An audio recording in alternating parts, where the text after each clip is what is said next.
One, two, three.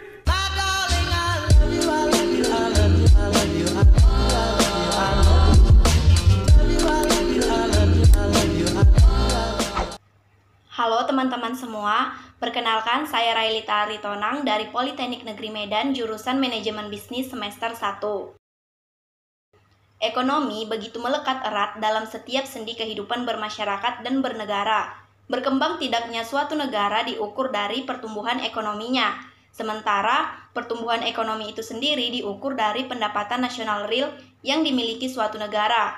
Nah, pendapatan nasional ini yang bakalan kita bahas di video kali ini. Jadi, pendapatan nasional adalah salah satu indikator untuk dapat mengukur lajunya tingkat pembangunan dan perkembangan kesejahteraan pada suatu negara dari waktu ke waktu. Dengan metode perhitungan pendapatan nasional, kita juga dapat mengetahui arah, tujuan, dan struktur perekonomian negara. Pendapatan nasional biasa dihitung dalam satu periode atau selama 1 tahun. Angka ini menunjukkan jumlah rata-rata pendapatan yang diterima oleh seluruh rumah tangga keluarga di suatu negara dari penyerahan berbagai faktor produksi. Lalu, sebetulnya, untuk apa kita menghitung pendapatan nasional? Pada dasarnya, menghitung pendapatan nasional memiliki manfaat mengetahui perkembangan suatu negara, terutama dari faktor ekonominya. Namun ternyata selain itu, perhitungan ini memiliki manfaat-manfaat lain pula, yaitu 1. Mengetahui tingkat kemakmuran suatu negara. 2. Mengevaluasi kinerja perekonomian dalam skala tertentu.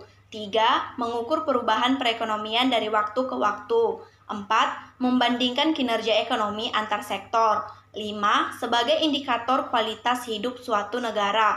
6. Sebagai indikator perbandingan kinerja ekonomi antar negara. 7. Sebagai indikator perbandingan kualitas standar hidup satu negara dengan negara lain.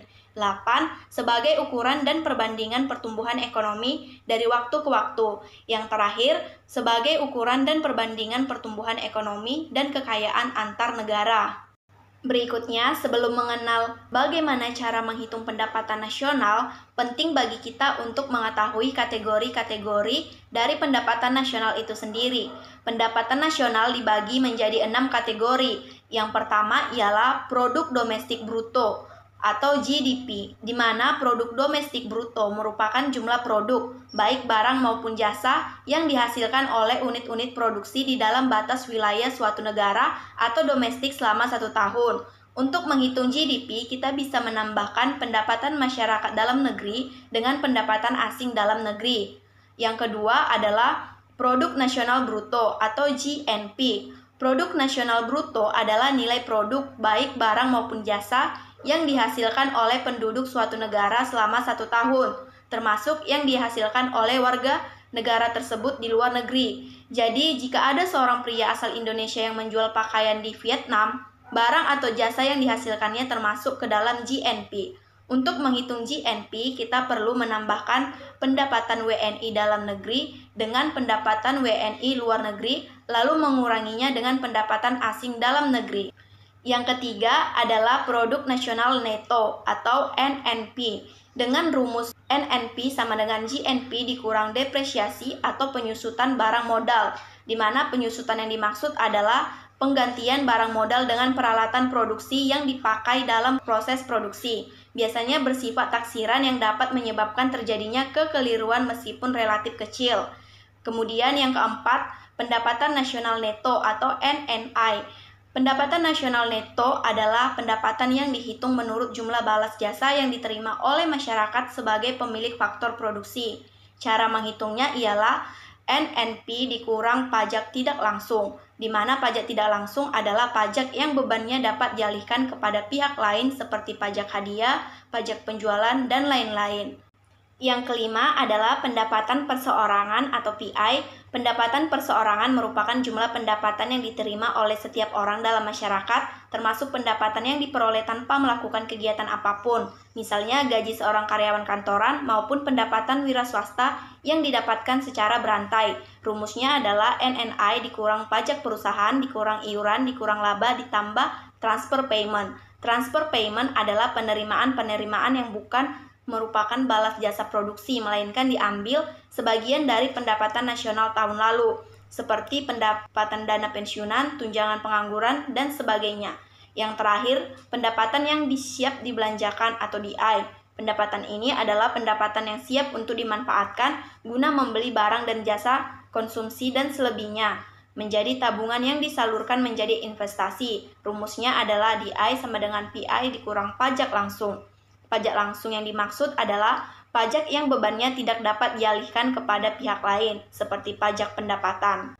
Selanjutnya, untuk bisa menentukan jumlah atau besar dari nilai pendapatan nasional, salah satu caranya adalah dengan menggunakan metode perhitungan pendapatan nasional. Di samping itu, metode ini juga berguna untuk menjadi alat menilai dan evaluasi kinerja para sumber daya manusianya, serta mengukur produktivitas negaranya. Dengan begitu, kita pun jadi tahu apakah suatu negara benar-benar berkembang dan jika iya, seberapa besar perkembangannya. Sebagai jumlah dari keseluruhan barang dan jasa yang diproduksi oleh perusahaan, pendapatan nasional membutuhkan perhitungan yang tepat dan akurat. Dengan demikian, nilai yang diperoleh akan sesuai dengan data yang ada, bukan sekedar pencitraan pemerintah saja. Setidaknya terdapat 3 cara menghitung pendapatan nasional. Yang pertama adalah pendekatan pengeluaran. Cara ini cukup mudah karena hanya perlu menjumlahkan seluruh pengeluaran dari berbagai sektor ekonomi seperti rumah tangga, perusahaan, pemerintah, dan masyarakat luar negeri suatu negara selama 1 tahun. Pengeluaran yang dimaksud dalam pendekatan pengeluaran bisa mencakup konsumsi, investasi, pemerintah, ekspor, dan impor. Dari komponen pengeluaran tersebut, cara menghitung pendapatan nasional dapat dilakukan dengan rumus seperti di samping ini, di mana Y adalah pendapatan nasional, C adalah konsumsi rumah tangga, I adalah investasi, dan G adalah pengeluaran pemerintah, serta X ekspor dan M impor. Yang kedua adalah pendekatan produksi. Pendekatan ini dapat dipahami sebagai kegiatan untuk menciptakan suatu barang atau jasa yang memiliki nilai tambah. Cara menghitungnya dapat dilakukan dengan menjumlahkan nilai tambah dari seluruh faktor produksi selama 1 tahun, seperti rumus yang di samping ini, di mana Y adalah pendapatan nasional, P1 adalah harga barang ke-1, P2 adalah harga barang ke-2, Pn adalah harga barang ke-N, Q1 adalah jenis barang ke-1, Q2 adalah jenis barang kedua, dan Qn adalah jenis barang ke-N. Dan yang terakhir adalah pendekatan pendapatan. Cara yang ketiga adalah menggunakan pendekatan pendapatan. Pada metode pendekatan ini, pendapatan nasional dihitung dengan menjumlahkan pendapatan yang diterima oleh seluruh pemilik faktor produksi selama 1 tahun. Faktor produksi yang dimaksud meliputi tenaga kerja, modal, tanah, keterampilan, keahlian, dan kewirausahaan. Adapun pendapatan yang diterima oleh faktor-faktor produksi tersebut berbeda satu sama lain. Pendapatan tenaga kerja berupa upah, pemilik modal berupa bunga, pemilik tanah berupa sewa, dan keterampilan atau keahlian berupa laba. Cara menghitung pendapatan nasional dengan pendekatan pendapatan dapat digunakan seperti di samping ini, di mana Y adalah pendapatan nasional, R pendapatan upah atau gaji, W adalah pendapatan sewa, I adalah pendapatan bunga, P adalah pendapatan laba usaha. Setelah mengetahui metode atau cara menghitung pendapatan nasional, maka di bawah ini kita akan masuk ke dalam contoh cara perhitungan pendapatan nasional dengan metode pendekatan. Berikut contohnya. Jika sebuah unit usaha atau produksi membutuhkan lokasi untuk kantor baru, kemudian mereka menyewa tanah dengan harga 70 juta. Lalu dalam sebulan pendekatan upah para pekerja sebesar 400 juta.